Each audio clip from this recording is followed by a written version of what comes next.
EAMCET exam రాసే students ఒక్క నిమిషం లేట్‌గా ఎగ్జామ్ సెంటర్‌కి వెళ్ళినా కూడా మిమ్మల్ని లోపలికి అలో చెయ్యరు. కాబట్టి 2 అవర్స్ ముందే ఎగ్జామ్ సెంటర్‌కి వెళ్ళండి. కొంతమంది మేధావులు ఏం చేస్తూ ఉంటారంటే హాల్ టికెట్‌లో ఏ సెంటర్ ఎక్కడుంది ఏంటి అనేది అస్సలు చూసుకోరు. లాస్ట్ మినిట్‌లో చూసుకుంటూ ఉంటారు. బట్ అది చాలా రాంగ్. లాస్ట్ మినిట్‌లో చూసుకోవడం వల్ల ఎగ్జామ్ సెంటర్‌కి వెళ్ళడం లేట్ అవుతుంది. అండ్ కొన్ని సార్లు వేరే లొకేషన్‌కి, వేరే కాలేజ్‌కి, వేరే సెంటర్స్ కూడా వెళ్ళిపోయే ఛాన్సెస్ ఉన్నాయి. సో ముందే అన్ని చూసుకోండి. సో 2 గంటల ముందు ఎగ్జామ్ సెంటర్‌కి వెళ్ళిన తర్వాత అక్కడ మీ హాల్ టికెట్ మీది ఏ రూమ్ అనేది మెన్షన్ చేసి ఉంటాయి. అది చూసుకున్న తర్వాత మీ రూమ్ దగ్గరికి మీరు వెళ్ళండి. వన్స్ మీరు రూమ్ దగ్గరికి వెళ్ళిన తర్వాత ఏ రోలో మీరు కూర్చోవాలి, ఏ కంప్యూటర్ లో మీరు ఎగ్జామ్ రాయాలనేది అక్కడ క్లియర్ గా మెన్షన్ చేసి ఉంటుంది. మీరు అక్కడికే వెళ్ళి ఎగ్జామ్ రాయాలి. అండ్ బయోమెట్రిక్ ఉంటుంది. చాలా మంది ఆడపిల్లలు ఏం చేస్తూ ఉంటారంటే మెహందీ పెట్టుకుని ఉంటారు. అలాంటి వాళ్ళకి తంబు పడకపోవచ్చు. సో దయచేసి జాగ్రత్తగా ఉండండి. అండ్ అవుట్ ఫిట్ కూడా మెయిన్ ఇంపార్టెంట్. చాలా నార్మల్ అవుట్ ఫిట్ మీరు వేసుకొని ఎగ్జామ్ సెంటర్కి వెళ్ళండి.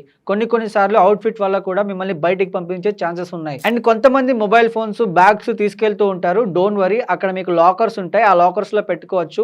ఇంకా బెస్ట్ ఎగ్జాంపుల్ ఏంటంటే అలాంటివేవి తీసుకెళ్ళకపోవడం ఇంకా చాలా మంచిది. అండ్ నేమ్ కరెక్షన్ కూడా చూసుకోండి. మీ నేమ్ అందులో ఉన్న నేమ్ కరెక్ట్ గా ఉందా లేదా అనేది. సో ఇవన్నీ పాటించి మీరు ఎంసెట్ ఎగ్జామ్ రాస్తే క్వాలిఫై అవ్వడం పక్కా. ఐ నో మన ఫాలోవర్స్ అందరికి మంచి ర్యాంక్ వస్తుంది. All the best.